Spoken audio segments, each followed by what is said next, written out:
അതോടൊപ്പം നമ്മളൊക്കെ അടുത്ത വെള്ളിയാഴ്ച ഒരു പക്ഷേ പെരുന്നാളാവാൻ സാധ്യതയുണ്ട്. അപ്പം നമ്മൾ കൊടുക്കേണ്ട കുറച്ച് സക്കാത്തിന്റെ ഇനങ്ങളെ കുറിച്ചൊക്കെയാണ് ഇന്ന് സ്വല്പ നേരം നിങ്ങളോട് സംസാരിക്കുന്നത്.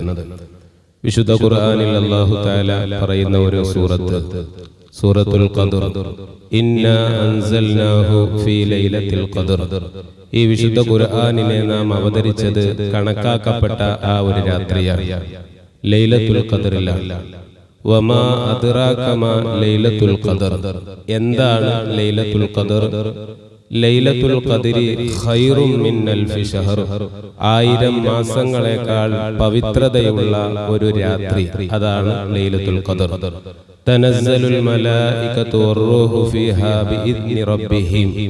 ആ ദിവസത്തിൽ അല്ലാഹുവിന്റെ സമ്മതപ്രകാരം ജിബ്രീൽ അലൈഹിസ്സലാം ഉൾപ്പെടെയുള്ള മലക്കുകൾ ഭൂമി ലോകത്തേക്ക് ഇറങ്ങി വരുന്ന ഒരു ദിവസം. മുഅ്മിനീങ്ങളായ നമുക്ക് മുൻഗാമികളായ പ്രവാചകരുടെ അനുയായികളെ സംബന്ധിച്ചിടത്തോളം ആയുസ് വളരെ കുറവാണ്. 60-ന്റെയും 70-ന്റെയും ഇടയിലാണ് ഒരു ആവറേജ് ഒരു മനുഷ്യന്റെ പ്രായമെങ്കിൽ, മുൻകാലങ്ങളിൽ 1000-ഉം 900-ഉം ഒക്കെ 800-700 ഒക്കെ ആയുസ് ഉണ്ടായിരുന്ന സമൂഹം മുൻകാലങ്ങളിൽ ഉണ്ടായിരുന്നു.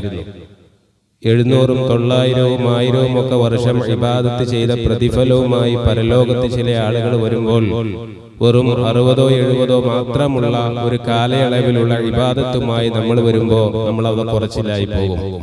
അതിന് പ്രത്യുപകാരമായി, അതിന് പകരമായി അല്ലാഹു സുബ്ഹാനഹു തആല നമുക്ക് വെച്ചതാണ് ഒരു വർഷത്തിൽ ഒരു ദിവസം. അത് ഏതാണ് ആ ദിവസം എന്നറിയില്ല. അന്ന് നാം ചെയ്യുന്ന ഇബാദത്തുകൾ കേവലം 1000 മാസങ്ങളെക്കാൾ പവിത്രതയുള്ള ഒരു ദിവസമാണ്. അഥവാ അന്ന് ഇബാദത്ത് ചെയ്താൽ നമ്മൾ കൂട്ടി നോക്കുമ്പോൾ ഏകദേശം 83 വർഷം ഇബാദത്ത് ചെയ്ത പ്രതിഫലം ഒരു രാത്രി ലഭിക്കുന്ന ആ ഒരു രാത്രി, അതാണ് ലൈലത്തുൽ ഖദർ. അല്ലാഹു സുബ്ഹാനഹു തആല ഈ വർഷം ആ ഒരു രാത്രിയിൽ അവൻ പൊരുത്തപ്പെട്ട അമലുമായി ബന്ധപ്പെടാൻ നമുക്ക് തൗഫീഖ് നൽകുമാറാവട്ടെ.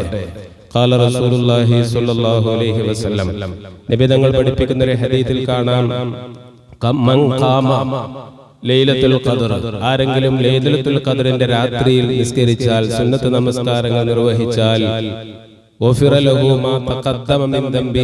അവന്റെ കഴിഞ്ഞുപോയ എല്ലാ പാപങ്ങളും ആ രാത്രിയിൽ അല്ലാഹു തആല നിസ്കാരം കൊണ്ട് അവന് പുറത്തു കൊടുക്കുമെന്ന് ശഫീഉനാ റസൂലുള്ളാഹി സ്വല്ലല്ലാഹു അലൈഹി വസല്ലം. എന്നാൽ എന്നാണ് അത് വ്യക്തമായി നമുക്കറിഞ്ഞുകൂടാ. നബി തങ്ങൾ അവിടുത്തെ സ്വഹാബത്തുൽ കിറാം പഠിപ്പിച്ച ഹദീസ് അനുസരിച്ച് അവസാനത്തെ 10-ൽ ഏതെങ്കിലും ഒരു ദിവസമാണ്.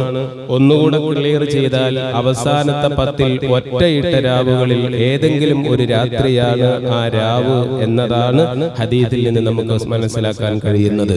ഇന്നിപ്പോ 23-ാമത്തെ നോമ്പാണെങ്കിൽ 2 രാത്രികൾ അതിൽ നിന്ന് നമുക്ക് കഴിഞ്ഞുപോയി. 21-ാം രാവ്, 23-ാമത്തെ രാവ്. ഇനിയും നമുക്ക് ഒറ്റയിട്ടതായ രാവുകളുണ്ട്. ഏതെങ്കിലും ഒന്നായിരിക്കും അത് ഈ ശ്രേഷ്ഠതയുള്ള രാത്രി എന്നതാണ് ഹദീസിന്റെ വചനങ്ങൾ. ഖുർആനിൽ മഹത്വമുണ്ട് എന്ന് പറഞ്ഞ ഈ രാവ് വരാൻ സാധ്യത. അതുകൊണ്ട് തുടർന്നുള്ള ദിവസങ്ങളിൽ ഈ പുണ്യകരമായ രാത്രിയിൽ എനിക്ക് ഉൾപ്പെടണം എന്ന ഉദ്ദേശത്തോടുകൂടെ സൽക്കർമ്മങ്ങൾ ചെയ്യാൻ നമ്മളെല്ലാവരും ശ്രമിക്കുക. അല്ലാഹു തആല തൗഫീഖ് നൽകി അനുഗ്രഹിക്കുമാറാവട്ടെ. ഇനി അടുത്ത പ്രധാനപ്പെട്ട ഒരു ഭാഗം നമ്മൾ സകാത്തുമായി ബന്ധപ്പെട്ടതാണ്. സകാത്ത്, ഒരുപാട് ഇനം സകാത്തുകളുണ്ട്. വിശുദ്ധ ഖുർആനിൽ ഹദീസിന്റെ വചനങ്ങളിലൂടെ ഒരു മുഅ്മിനായ മനുഷ്യൻ നിർബന്ധമായും അവന്റെ സമ്പത്തിൽ നിന്ന് കൊടുത്തിരിക്കേണ്ട ഒരു കാര്യമാണ് സകാത്ത്. നമുക്ക് അല്ലാഹു നൽകിയ ഈ സമ്പത്ത് അത് വൈറ്റ് ആവണമെങ്കിൽ നമ്മൾ അതിന് ടാക്സ് കൊടുക്കണം. ആ ടാക്സ് ആണ് സകാത്ത്.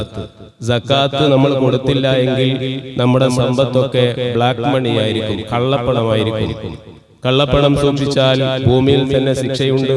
അതുപോലെ പരലോകത്തും കള്ളപ്പണത്തെ അല്ലാഹു തആല പിടികൂടും. ഈ ബ്ലാക്ക് മണി വൈറ്റാക്കുക എന്നതാണ് ഒറ്റ ഭാഷയിൽ നമുക്ക് പറഞ്ഞാൽ സകാത്തിന്റെ നീതി എന്ന് പറയുന്നത്. ഏതെല്ലാം സകാത്തുകളാണ് നമുക്കുള്ളത്? പ്രധാനമായും സ്വർണത്തിന് സക്കാത്തുണ്ട്, വെള്ളിക്ക് സക്കാത്തുണ്ട്, കച്ചവടത്തിന് സക്കാത്തുണ്ട്, കറൻസിക്ക് സക്കാത്തുണ്ട്.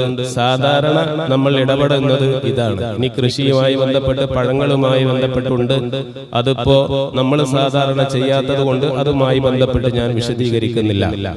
ആദ്യമായി സ്വർണത്തിന്റെ സക്കാത്ത് എന്ന് പറയുന്നത് 10.5 പവൻ സ്വർണം ഒരാളുടെ കൈവശം ഉണ്ടെങ്കിൽ അത് ധരിക്കുന്ന ആഭരണങ്ങളല്ല, സമ്പാദ്യമായി അവൻ സൂക്ഷിച്ചു വെച്ചതാണ്.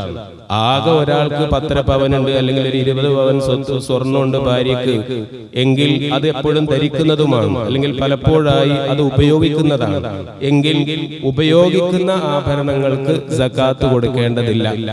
മറിച്ച് 10.5 പവനോ അതിൽ കൂടുതലോ ഉപയോഗിക്കാതെ ലോക്കറിലോ അല്ലെങ്കിൽ വീട്ടിലോ അല്ലാതെയോ സൂക്ഷിച്ചു വെക്കുന്ന സമ്പാദ്യമുണ്ടെങ്കിൽ അതിന്റെ 2.5% ഒരാൾ സക്കാത്ത് കൊടുത്തിരിക്കണം. ഉദാഹരണം, ഒരു സഹോദരിക്ക് 50 പവൻ സ്വർണമുണ്ട് എന്ന് വിചാരിക്കുക. അതിൽ 25 പവൻ സാധാരണ അവൾ ഉപയോഗിക്കാറുണ്ട്, ബാക്കി 25 പവൻ ഉപയോഗിക്കാറില്ല, ലോക്കറിൽ വെച്ചിരിക്കുകയാണ്, അല്ലെങ്കിൽ വീട്ടിൽ തന്നെയാണ്, അത് ഉപയോഗിക്കാറില്ല. അങ്ങനെയുള്ള സ്വർണം 1 വർഷം അവർ സൂക്ഷിച്ചാൽ അതിന്റെ 2.5% അവർ സക്കാത്ത് കൊടുക്കൽ നിർബന്ധമാണ്. ഇതാണ് സ്വർണത്തിന്റെ സക്കാത്ത്. ഇനി വെള്ളിയുടെ സക്കാത്ത്. വെള്ളി പിന്നെ സാധാരണ നമ്മൾ അങ്ങനെ സൂക്ഷിക്കാറില്ല, എന്നാലും നമ്മൾ പറയാം 595 ഗ്രാം വെള്ളി 1 വർഷം ഒരാൾ സൂക്ഷിച്ചാൽ അതിന്റെയും 2.5% സക്കാത്ത് കൊടുക്കൽ അവന് നിർബന്ധമാണ്. ഇനി മൂന്നാമത്തത് കച്ചവടമാണ്. കച്ചവടം ഒരുപാട് ആളുകൾ നിർവഹിക്കുന്നതാണ്. അതുകൊണ്ട് അതൊന്ന് മനസ്സിലാക്കണം. കച്ചവടത്തിന്റെ സക്കാത്ത് കൊടുക്കുന്നത് വെള്ളിയുടെ മൂല്യമനുസരിച്ചുകൊണ്ടാണ്. 595 ഗ്രാം വെള്ളിക്ക് എന്താണോ വില എങ്കിൽ അത്രയും വിലയുടെ സാധനങ്ങൾ അവന്റെ ഗോഡൌണിൽ, അവന്റെ പീടികയിൽ കച്ചവട ചരക്കായിട്ടോ ഉണ്ട് എങ്കിൽ അതിൽ അവൻ വിറ്റ് നിലവിൽ അവന്റെ ക്യാഷായിട്ട് ഉള്ളതും പെടുത്തണം, അവനിക്ക് കിട്ടാനുള്ളതും അതിൽ പെടുത്തണം. ഇതെല്ലാം പെടുത്തി കഴിഞ്ഞാൽ 595 ഗ്രാം വെള്ളിയുടെ ക്യാഷിന്റെ അത്ര വരുമെങ്കിൽ അതിന്റെയും 2.5% അവൻ സക്കാത്ത് കൊടുക്കൽ നിർബന്ധമാണ്. 595 ഗ്രാം വെള്ളി എന്ന് പറയുമ്പോൾ ഏകദേശം ഇന്ന് ഞാൻ 1 ഗ്രാം വെള്ളിയുടെ വില നോക്കുന്ന സമയത്ത് നിങ്ങളൊക്കെ നോക്കിയാൽ മതി, അത് കണ്ടെത്താൻ സിമ്പിളാണ്. ഇന്ന് 1 ഗ്രാം വെള്ളിക്ക് എത്രയാണ് വില എന്ന് നോക്കുമ്പോൾ എനിക്ക് കിട്ടിയത് 290 ആണ്. വെള്ളിക്കും നല്ല വില കൂടിയിട്ടുണ്ട്. കഴിഞ്ഞ വർഷം ഇത് ഞാൻ പ്രസംഗിക്കുന്ന സമയത്ത് എന്റെ ഓർമ്മ ശരിയാണെങ്കിൽ 72 രൂപയായിരുന്നു 1 ഗ്രാം വെള്ളിക്ക് എങ്കിൽ ഇന്ന് അത് 290 രൂപയായിട്ടുണ്ട് 1 ഗ്രാം വെള്ളിക്ക്. അപ്പോ 595 × 290 ഇന്നത്തെ വെള്ളിയുടെ വില നമ്മൾ അടിച്ചു നോക്കിയാൽ ഏകദേശം 1,72,550 രൂപയോളം വരുന്നുണ്ട്. അപ്പൊ നമ്മുടെ കച്ചവടത്തിന്റെ സാധനങ്ങളെല്ലാം കൂട്ടി തരാനുള്ളത് കൂട്ടി അതിൽ നിന്ന് നിലവിൽ നമ്മൾക്ക് ലാഭമായി മാറ്റിവെച്ചതെല്ലാം കൂടിയിട്ട് ഇന്നത്തെ 595 ഗ്രാം വെള്ളിയുടെ വിലയായ 1,72,000 ചില്ലാനം രൂപയോ അതിനു മുകളിലോ ഉണ്ടെങ്കിൽ അതിന്റെ 2.5% കച്ചവടത്തിന്റെ സക്കാത്തായിട്ട് കൊടുക്കൽ നിർബന്ധമാണ്. ഇതാണ് കച്ചവടത്തിന്റെ സക്കാത്ത്. ഇൻഷാ അല്ലാഹ് ഇനി നമുക്കൊക്കെ അധിക ആളുകൾക്കും ഉള്ള ഒരു സക്കാത്ത് നമ്മുടെ കറൻസിയുടെ സക്കാത്താണ്. അപ്പൊ കറൻസിയുടെ സക്കാത്ത് എങ്ങനെയാണ് കണക്കാക്കുക? ഈ പറഞ്ഞ ഇതേ മാറ്റർ തന്നെയാണ് അതിനുമുള്ളത്. അത് കണക്കാക്കുന്നതും 595 ഗ്രാം വെള്ളിയുടെ ക്യാഷ് 1 വർഷം ഒരാളുടെ കൈവശമുണ്ടെങ്കിൽ അതിന്റെ 2.5% സക്കാത്ത് കൊടുക്കണം. ഇന്നത്തെ വെള്ളിയുടെ വില അനുസരിച്ച് 1,72,550 രൂപയോ അതിൽ കൂടുതലോ 1 വർഷമായി നമ്മുടെ അക്കൗണ്ടിൽ ഉണ്ടെങ്കിൽ അതിന്റെ 2.5% സക്കാത്ത് കൊടുക്കൽ നിർബന്ധമാണ് എന്നർത്ഥം. അപ്പൊ 2 ലക്ഷം രൂപ നമ്മുടെ അക്കൗണ്ടിൽ ഉണ്ട് 1 വർഷമായിട്ട്, അല്ലെങ്കിൽ അതിൽ കൂടുതലുണ്ട്, 2 ലക്ഷം ഉണ്ട് എങ്കിൽ അതിന്റെ 2.5% നമ്മൾ കണക്കാക്കുമ്പോൾ 5,000 രൂപ അവൻ കൊടുക്കേണ്ടി വരും 2 ലക്ഷത്തിന്. ഈ രീതിയിലാണ് സക്കാത്ത് കണക്കാക്കേണ്ടത്. ഇത് ഓരോ ആളുകളും അവരവരുടെ സമ്പത്ത് എത്രയാണ്, ഞാൻ അതിന് അർഹനാണോ എന്ന് നോക്കി നിർബന്ധമായ ആളുകളാണ് എങ്കിൽ അത് നമ്മൾ കൊടുത്തു വീട്ടാൻ വേണ്ടി ശ്രദ്ധിക്കണം. അങ്ങനെ നമ്മൾ അത് കൊടുത്തു വീട്ടുന്നില്ല എങ്കിൽ ആരും അറിയുന്നില്ലല്ലോ, ഇസ്ലാമികമായിട്ടുള്ള ഒരു ഭരണകൂടമാണ് എങ്കിൽ ആ ഭരണകൂടത്തിന് സക്കാത്ത് കൊടുക്കാത്ത ആളിൽ നിന്ന് നിർബന്ധമായും അത് ഫലമായി കൊണ്ട് തന്നെ പിടിച്ചു പഠിക്കാനുള്ള അർഹതയുണ്ട്, അവകാശമുണ്ട്. കാരണം സക്കാത്ത് എപ്പോഴും ഒരു പാവപ്പെട്ട ധനികനായ ഒരാളുടെ ഔദാര്യമായിട്ട് പാവപ്പെട്ടവന് കൊടുക്കേണ്ടതല്ല, അത് പാവപ്പെട്ടവന്റെ അവകാശമായിട്ടാണ് വിശുദ്ധ ഇസ്ലാം പരിഗണിക്കപ്പെടുന്നത്. പാവപ്പെട്ടവന്റെ അവകാശം കൊടുക്കാതിരുന്നാൽ ഭരണാധികാരികൾ നിർബന്ധമായും അത് അവനിൽ നിന്ന് നിർബന്ധ സ്വരത്തിൽ പിടിച്ചു കൊടുക്കേണ്ടതായി വരും. എന്നാൽ നമ്മുടെ നാട്ടിൽ അങ്ങനെ ഒരു സംവിധാനമില്ലാത്തത് കൊണ്ട് നമുക്ക് എത്ര സമ്പത്തുണ്ട് എന്നുള്ളത് നമുക്ക് തന്നെ അറിയാവുള്ളൂ. അതുകൊണ്ട് ആരും അറിയില്ല എന്ന് വിചാരിച്ച് നമ്മൾ സക്കാത്ത് കൊടുക്കാതിരുന്നാൽ നമ്മൾ സൂക്ഷിക്കേണ്ടതായ ഒരു വിഷയം തന്നെയാണത്. വിശുദ്ധമായ ഇസ്ലാമിന്റെ 5 കാര്യങ്ങളിൽ ഒന്നാണല്ലോ സക്കാത്ത് കൊടുക്കൽ. കഴിവുള്ളവർ സക്കാത്ത് കൊടുക്കണം, മുതലിന്റെ സക്കാത്ത് കൊടുക്കണം. അത് കൊടുക്കുന്നില്ല എങ്കിൽ അവന്റെ ഈമാൻ, അവന്റെ ഇസ്ലാം അത് പരിപൂർണനായിട്ടില്ല എന്നതാണ് അതിന്റെ താല്പര്യം. ഇനി ഒരാൾ കൊടുക്കാതെ ഇരുന്നു, നിർബന്ധമായ സക്കാത്ത് കൊടുത്തില്ല ഒരാളെങ്കിൽ അവന് പരലോകത്ത് വരുന്നതായ ശിക്ഷ വിശുദ്ധ ഖുർആൻ വളരെ വ്യക്തമായി കൊണ്ട് നമ്മളോട് സൂചിപ്പിക്കുന്നുണ്ട്. വല്ലദീന യക്നിസൂന الذهب والفضة ولا ينفقونها في سبيل الله. സ്വർണവും വെള്ളിയും ഒക്കെ നിക്ഷേപമായി വെക്കുന്ന ആളുകൾ. സ്വർണം വെള്ളി എന്നുള്ളത് അത് ഏതൊരു സമ്പത്തിന്റെയും മൂല്യ ഘടകം അതായത് കൊണ്ട് പറഞ്ഞതാണ്. ക്യാഷ് അതൊക്കെ അതിൽ പെടും. സ്വർണവും വെള്ളിയും ഒക്കെ മൂല്യം അത് സ്വത്തുകളായി ഒരാൾ അവിടെ പിടിച്ചു വെച്ചു. അല്ലാഹുവിന്റെ മാർഗത്തിൽ അത് ചിലവഴിച്ചില്ല, അഥവാ നിർബന്ധമായ സക്കാത്ത് കൊടുക്കേണ്ട തോതിൽ അവൻ കൊടുത്തില്ല, പാവപ്പെട്ടവരെ അവൻ സഹായിച്ചില്ല, സക്കാത്ത് കൊടുത്തില്ല എങ്കിൽ നബി ഖുർആൻ പറയാണ്, നബിയെ ഫബശ്ശിർഹും ബിഅദാബിൻ അലീം, കടുത്ത ശിക്ഷ അവർക്ക് വരാനുണ്ട് എന്നവരെ അറിയിക്കുക. മാത്രമല്ല യൗമ യുഹ്മാ അലൈഹാ ഫീ നാരി ജഹന്നമ ഫതുക്വാ ബിഹാ ജിബാഹുഹും വജുനൂബുഹും വളുഹൂറുഹും. അവർ കൊടുക്കാതെ സമ്പാദ്യമായി കെട്ടിപ്പൂട്ടി വെച്ചതായ അവന്റെ സമ്പത്തിനെ പരലോകത്ത് അല്ലാഹു തആല ചൂടാക്കുകയും അവന്റെ പാർശ്വഭാഗങ്ങൾ, അവന്റെ ശരീരത്തിന്റെ ഭാഗങ്ങളെല്ലാം വെച്ച് ഈ സമ്പത്ത് കൊണ്ട് അവനെ വേദനിപ്പിക്കും, അവനെ ചുട്ടുകരിക്കും എന്ന് ഖുർആൻ പറയുന്നു. എന്നിട്ട് അവനോട് പറയും, ഹാദാ മാ കനസ്തും ലി അൻഫുസികും, നീ നിനക്ക് വേണ്ടി മറ്റൊരാൾക്കും കൊടുക്കാതെ, നിർബന്ധമായ സക്കാത്ത് പോലും കൊടുക്കാതെ നീ പൂഴ്ത്തി വെച്ച, നീ സൂക്ഷിച്ചു വെച്ച നിന്റെ ധനമില്ലേ, ആ സമ്പത്താണ് ഇത്. എന്നിട്ട് അവനോട് പറയും, ലിയഫദൂഖൂ മാ കുൻതും തക്നിസൂൻ, നീ ഇത് അനുഭവിച്ചു കൊള്ളുക, നിന്റെ സ്വത്ത് ആർക്കും കൊടുക്കാതെ നീ വെച്ചതല്ലേ, നീ തന്നെ അത് അനുഭവിക്കുക എന്ന് പറഞ്ഞ് ആ സമ്പത്തുകളെ ചൂടാക്കി ഇവന്റെ ശരീരത്തിൽ തന്നെ പൊള്ളിക്കുന്ന ഒരു രംഗം പരലോകത്ത് ഇവനിക്ക് വരാനുണ്ട് എന്ന് വിശുദ്ധ ഖുർആൻ വളരെ വ്യക്തമായി നമ്മളോട് സൂചിപ്പിക്കുക. ഒരുപാട് ഹദീസുകൾ ഇതുമായി ബന്ധപ്പെട്ട് കാണാം.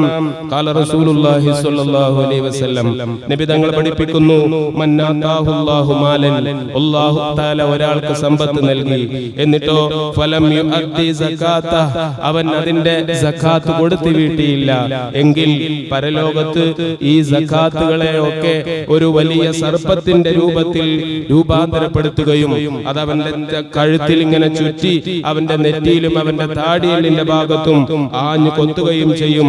മാത്രമല്ല സുമ്മയഖൂലു, ഈ പാമ്പ് പറഞ്ഞുകൊണ്ടിരിക്കും, അനമാലുക അന കൻസുക, ഞാൻ നിന്റെ സമ്പത്താണ്, ഞാൻ നിന്റെ നിധിയാണ്, നിർബന്ധ സക്കാത്തൊന്നും കൊടുക്കാതെ നീ കെട്ടിപ്പൂട്ടി വെച്ച നിന്റെ ധനമില്ലേ, ആ ധനമാണ് ഇത് എന്ന് സക്കാത്ത് കൊടുക്കേണ്ട ആളുകൾ കൊടുക്കാതെ മരണപ്പെട്ട് കഴിഞ്ഞാൽ അവന്റെ സമ്പത്ത് പരലോകത്ത് ഇവനോട് ഈ രീതിയിലായിരിക്കും പ്രതികരിക്കുക എന്ന് ശഫീഉനാ റസൂലുള്ളാഹി സ്വല്ലല്ലാഹു അലൈഹി വസല്ലം.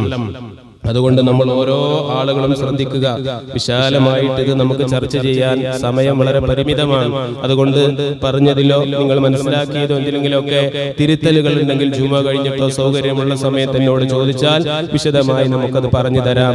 പ്രധാനമായും കറൻസിയുടെ സക്കാത്ത് ഞാൻ പറഞ്ഞു, സ്വർണത്തിന്റെ വെള്ളിയുടെ സക്കാത്ത് ഞാൻ പറഞ്ഞു. 595 ഗ്രാം വെള്ളിയുടെ ക്യാഷ് ഒരു വർഷം സൂക്ഷിച്ചിട്ടുണ്ടെങ്കിൽ ഇപ്പോഴത്തെ വില അനുസരിച്ച് 1,72,550 രൂപയോ അതിനു മുകളിലോ ഒരു വർഷം നമ്മുടെ അക്കൗണ്ടിൽ ഉണ്ട് എങ്കിൽ അതിന്റെ 2.5% അവൻ സക്കാത്ത് കൊടുത്തോളണം. കൊടുത്തില്ല എങ്കിൽ അവന് പരലോകത്ത് വരുന്ന ശിക്ഷകളാണ് ഈ ഖുർആനിന്റെ വചനങ്ങളിലൂടെ പറയുന്നത്. ഇനി ആർക്കാണ് ഇത് കൊടുക്കേണ്ടത്? അത് 8 വിഭാഗം ആളുകളെ വിശുദ്ധ ഖുർആൻ സൂചിപ്പിക്കുന്നുണ്ട്. ഒന്ന്, ഫുഖറാക്കൾ, ഫക്കീർമാരായ ആളുകൾ, അതായത് അവന്റെ വരുമാനത്തിനേക്കാൾ ഇരട്ടിയായി ചിലവുള്ള ആളുകൾ, അതാണ് ഫക്കീറുകൾ. രണ്ടാമത്തത് മിസ്കീൻ. മിസ്കീൻ എന്ന് വെച്ചാൽ അവന് വരുമാനമുണ്ട്, പക്ഷെ ഉള്ളത് കൊണ്ട് തികയില്ല. 80-100 രൂപ ഒരാൾക്കൊരു ദിവസം ചിലവുണ്ടെങ്കിൽ അവനാകെ കിട്ടുന്നത് ഒരു 60 രൂപയോ 70 രൂപയാണോ. അങ്ങനെയുള്ള ആളുകൾക്കാണ് മിസ്കീന്മാരെന്ന് പറയുക. അങ്ങനെയുള്ള ആളുകൾ, അതേപോലെ തന്നെ പുതുവിശ്വാസികളായ ആളുകൾ, പിന്നെ കടബാധ്യതയുള്ള ആളുകൾ, അള്ളാഹുവിന്റെ മാർഗത്തിൽ ധർമ്മസമരം ചെയ്യുന്നവർ, യാത്രക്കാർ. ഇതാണ് നമ്മുടെ നാട്ടിലുള്ള സാധാരണയായിട്ടുള്ള സക്കാത്തിന്റെ അവകാശികൾ. ഈ അവകാശികൾക്ക് തന്നെ ഈ സക്കാത്ത് കൊടുത്തെങ്കിൽ മാത്രമേ അത് വീടുകയുള്ളൂ. ഒന്നുകിൽ നമ്മൾ സ്വയം കൊടുക്കണം. സ്വയം നമുക്ക് കൊടുക്കാൻ ഈ പറയപ്പെട്ട ആളുകളെ നമുക്ക് അറിയില്ല എങ്കിൽ അത് അറിയുന്ന ഒരാളെ നമുക്ക് ഏൽപ്പിക്കാം. ഉദാഹരണമായിട്ട് എന്നോട് പറയാണ്, ഉസ്താദെ ഇവിടെ അർഹതപ്പെട്ട ആളുകൾക്ക് ഈ സക്കാത്ത് നിങ്ങൾ കൊടുക്കണം എന്ന് പറഞ്ഞ് എന്നെ ഒരാൾ കുറച്ച് കാശ് ഏൽപ്പിച്ചാൽ അത് അർഹതപ്പെട്ടവർക്ക് ഞാൻ കൊടുത്താൽ അയാളുടെ സക്കാത്ത് വീടും. ഇനി ഞാൻ കൊടുത്തില്ലെങ്കിലോ അയാളുടെ സക്കാത്ത് വീടില്ല. അപ്പൊ നമ്മൾ മറ്റൊരാളെ കൊടുക്കാൻ വേണ്ടി ഏൽപ്പിക്കുന്ന സമയത്ത് ഈ ഏൽപ്പിക്കപ്പെടുന്ന ആൾ അർഹതപ്പെട്ടവർക്ക് തന്നെ അത് കൊടുക്കും എന്ന് ഉറപ്പ് നമുക്കുണ്ടാവണം. സത്യസന്ധരായിരിക്കണം. അങ്ങനെയുള്ള ആളുകളാണെങ്കിൽ നമുക്ക് മറ്റൊരാളെ വക്കാലത്താക്കാം. നമ്മൾ കൊടുക്കേണ്ട സക്കാത്ത് കൊടുക്കാൻ വേറെ ഒരാളെ ഏൽപ്പിക്കാം. അതല്ല എങ്കിൽ നമ്മൾ സ്വയം തന്നെയാണ് അത് കൊടുക്കേണ്ടത് എന്ന് പ്രത്യേകം ഓർമ്മപ്പെടുത്തുന്നു. പിന്നെ വിശുദ്ധമായ റമളാൻ കഴിയുന്നതോടുകൂടെ നമ്മളിൽ ഭൂരിഭാഗം ആളുകൾക്കും നിർബന്ധമാകുന്ന ഒരു സക്കാത്താണ് ഫിത്ർ സക്കാത്ത്. ഇൻഷാ അല്ലാഹ് 2-3 മിനിറ്റ് കൂടിയാലും നിങ്ങൾ ക്ഷമിക്കണം. അന്ന് വിഷയം നമുക്ക് അവതരിപ്പിക്കണമല്ലോ. എല്ലാ ആളുകൾക്കുമുള്ള ഒരു സക്കാത്താണ് ഫിത്ർ സക്കാത്ത്. ഭൂരിഭാഗം ആളുകളും കൊടുക്കേണ്ടതായിട്ടുള്ള ഒരു സക്കാത്താണ്. അരി കൊടുക്കുക എന്ന് നമ്മൾ പറയൂലേ, ഫിത്ർ സക്കാത്ത്. അത് നമ്മൾ എല്ലാവർക്കും നിർബന്ധമുള്ളതായിട്ട് വരും. പെരുന്നാൾ ദിവസം അന്നത്തെ നമുക്ക് ആശ്രിതരായി കഴിയുന്ന ആളുകൾക്കും നിർബന്ധമായും അന്നത്തെ രാവും പകലൊക്കെ കഴിക്കാനുള്ള ഭക്ഷണം, വസ്ത്രം, പാർപ്പിടം ഇതൊക്കെ കഴിച്ച് മിച്ചമുള്ള എല്ലാവരും ഫിത്ർ സക്കാത്ത് കൊടുക്കേണ്ടതായിട്ട് വരും. എനിക്ക് ഫിത്ർ സക്കാത്ത് കൊടുക്കണം. എന്റെയും എന്റെ വാപ്പയുടെയും എന്റെ ഭാര്യയുടെയും മക്കളുടെയും ഉമ്മയുടെയും ഒക്കെ ഫിത്ർ സക്കാത്ത്, മാതാപിതാക്കൾ ജീവിച്ചിരിപ്പുണ്ടെങ്കിൽ അവരുടെ ഒക്കെ ഫിത്ർ സക്കാത്ത് കൊടുക്കൽ ആരാണോ അവരുടെ ബാധ്യത, സാമ്പത്തിക ബാധ്യത ഏൽക്കുന്നത് എങ്കിൽ അവർക്ക് നിർബന്ധമാണ്. അപ്പൊ അതിൽ നിന്ന് ആരും ഒഴിവല്ല എന്ന് ചുരുക്കം. ഇനി എന്താണ് കൊടുക്കേണ്ടത്? ഒരു നാട്ടിലെ മുഖ്യ ആഹാരം എന്താണോ അതാണ് കൊടുക്കേണ്ടത്. നമ്മുടെ നാട്ടിലെ മുഖ്യ ആഹാരം അരിയാണ്. അപ്പൊ അതിന്റെ ക്യാഷ് കൊടുത്താൽ മതിയാകൂല. അത് പ്രത്യേകമായി ഇമാമുകൾ പറയുന്നതാണ്. ഫിത്ർ സക്കാത്ത് ക്യാഷ് കൊടുത്താൽ മതിയാവുകയില്ല, അത് വീടൂല. അത് ആ നാട്ടിലെ, അവൻ താമസിക്കുന്ന നാട്ടിലെ മുഖ്യ ആഹാരം എന്താണോ അത് തന്നെ നൽകണം. അപ്പൊ നമ്മൾ അരിയാണ് നൽകേണ്ടത്. ഇനി എത്രയാണ് നൽകേണ്ടത്? ഒരു സ്വാഴ് എന്ന് വെച്ചാൽ അതൊരു അളവ് പാത്രമാണ്. അതെല്ലാവരും മനസ്സിലാക്കണം.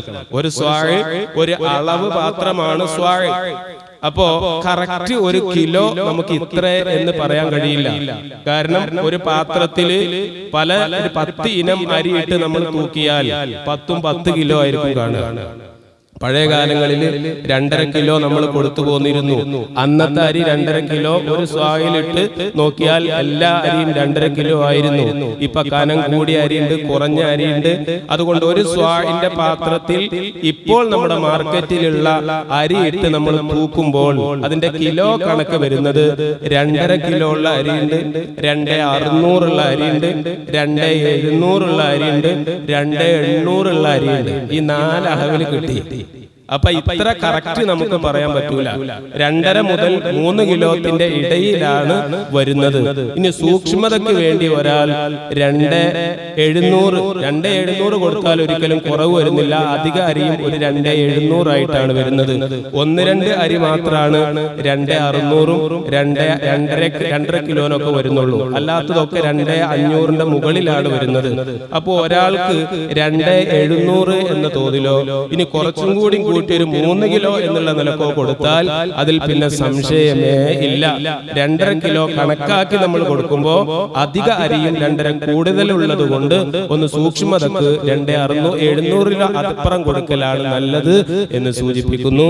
നമ്മളെ ആശ്രയിച്ച് കഴിയുന്ന എല്ലാ ആളുകൾക്കും ഒരു 2.700 അല്ലെങ്കിൽ 3 കിലോ അരി വെച്ച് നമ്മൾ കൊടുക്കേണ്ടതാണ്. ഇതാണ് ഫിത്ർ സക്കാത്തിന്റെ നിർബന്ധമായ അളവ്.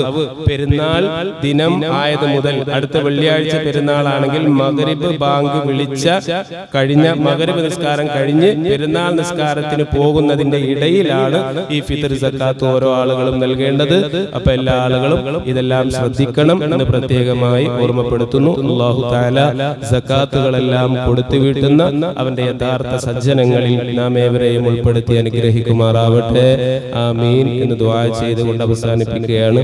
പിന്നീട് ഇൻഷാ അല്ലാഹ് നമ്മുടെ പള്ളിയുടെ വരുമാനത്തിന് വേണ്ടി നിർമ്മിച്ചുകൊണ്ടിരിക്കുന്ന നമ്മുടെ കോശേരി പറമ്പിലെ ആ ഒരു കെട്ടിടം അതിന്റെ പണി പുരോഗമിച്ചുകൊണ്ടിരിക്കുകയാണ്. ഒരുപാട് ആളുകൾ അതിലേക്ക് ഓഫർ ചെയ്തിട്ടുണ്ട്. ഓഫർ ചെയ്ത കുറെ ആളുകളൊക്കെ ക്യാഷ് തന്നു. ഇനിയും തരാനുണ്ട്. ഇനിയും അതിന് ഒരുപാട് പണികളുണ്ട്. അല്ലാഹു തആല നമുക്ക് സമ്പത്ത് നൽകിയിട്ടുണ്ട് എങ്കിൽ ഇന്ന് നമ്മൾ മരണപ്പെട്ടു കഴിഞ്ഞാൽ ഒന്നുമല്ല, മറ്റുള്ള ആളുകൾക്കുള്ളതാണ്. നമ്മുടെ പരലോക നന്മക്ക് വേണ്ടി ഇത്തരത്തിലൊക്കെയുള്ള സംരംഭങ്ങളിൽ പങ്കാളികളാവുകയും ഒരു സ്ക്വയർ ഫീറ്റിന് 2000 രൂപയാണ്. നമ്മളെ കൊണ്ട് കഴിയുന്ന അത്ര സ്ക്വയർ ഫീറ്റിൽ അതിൽ ഭാഗവാക്കായി നമ്മളെല്ലാവരും അതിൽ പങ്കാളികളാവണം. ഇൻഷാ അല്ലാഹ് പോകുന്ന സമയത്ത് ഉത്തരവാദിത്തപ്പെട്ട ആളുകളെ കണ്ട് അതിൽ ഓരോ ആളുകളും പങ്കാളികളാവുക. ഓഫർ ചെയ്ത ആളുകൾ ഈ റമദാൻ തീരുന്നതിന്റെ മുമ്പ് നിർബന്ധമായും അത് കൊടുത്തു വീട്ടാനും എല്ലാ ആളുകളും ശ്രദ്ധിക്കണം എന്ന് പ്രത്യേകം ഓർമ്മപ്പെടുത്തുന്നു. പിന്നെ അടുത്ത വെള്ളിയാഴ്ച ഒരു പക്ഷേ പെരുന്നാളാവാം. നിലാവ് കണ്ടില്ല എങ്കിൽ ശനിയാഴ്ചയായിരിക്കും. ഇനി അഥവാ പെരുന്നാളാണെങ്കിൽ ഇൻഷാ അല്ലാഹ് 7:30 മണിക്കാണ് നമ്മൾ പെരുന്നാൾ നമസ്കാരം ഉദ്ദേശിക്കുന്നത്. എല്ലാ ആളുകളും നേരത്തെ തന്നെ വരിക. പ്രത്യേകമായി പറയാനുള്ളത്, ഓരോ ആളുകൾ വാഹനം കൊണ്ട് വന്ന് റോഡിലൊക്കെ അലക്ഷ്യമായിടുന്നത് യാത്രക്കാരായ ആളുകൾക്ക് ബുദ്ധിമുട്ടുണ്ടാകും. നമ്മളെ ഇബാദത്ത് കൊണ്ട് മറ്റൊരാൾക്ക് പ്രയാസം വരരുത്. അതുകൊണ്ട് പെരുന്നാൾ ദിനത്തിൽ നമ്മൾ വരുമ്പോൾ നമ്മുടെ പള്ളിയുടെ തെക്ക് വശത്തുള്ള ആ ഗോഡൌണിന്റെ ഗേറ്റ് തുറന്നിട്ടുണ്ടാവും. അവിടെ നമുക്ക് വാഹനങ്ങൾ പാർക്ക് ചെയ്യാം. പള്ളിയുടെ തെക്ക് വശം ഇവിടെയാണ്. തെക്ക് വശത്ത് ഇവിടെയും വടക്കു വശത്ത് 2 സൈഡിലുമുള്ള പറമ്പിൽ നമുക്ക് സൗകര്യമുണ്ട്. പള്ളിയുടെ കോമ്പൗണ്ടിൽ സൗകര്യമുണ്ട്. ഈ സ്ഥലത്ത് നമ്മൾ വാഹനങ്ങൾ കയറ്റി വെക്കുക. അതല്ലാതെ റോഡിൽ ഒരു കാരണവശാലും വെക്കാതിരിക്കുക എന്ന് പ്രത്യേകം ഓർമ്മപ്പെടുത്തുകയാണ്. അല്ലാഹു തആല ഇതിലേക്ക് സഹകരിച്ച, നമ്മുടെ ആ ഒരു വികസന ഫണ്ടിലേക്ക് സഹകരിച്ച, നോമ്പുതുറയിലേക്ക് സഹകരിച്ച എല്ലാ ആളുകൾക്കും അല്ലാഹു തആല അർഹമായ പ്രതിഫലം നൽകി അനുഗ്രഹിക്കുമാറാവട്ടെ. ഒരു സഹോദരൻ അവരുടെ വാപ്പാക്കും സഹോദരിയുടെ പുത്രന് വേണ്ടി ദുആ ചെയ്യുന്നതിന് വേണ്ടി പള്ളിയിലേക്ക് ഒരു 2000 രൂപ നൽകിയിട്ടുണ്ട്. അല്ലാഹുവേ, ഇതിനെ നീ കബൂലാക്കണേ റഹ്മാനെ.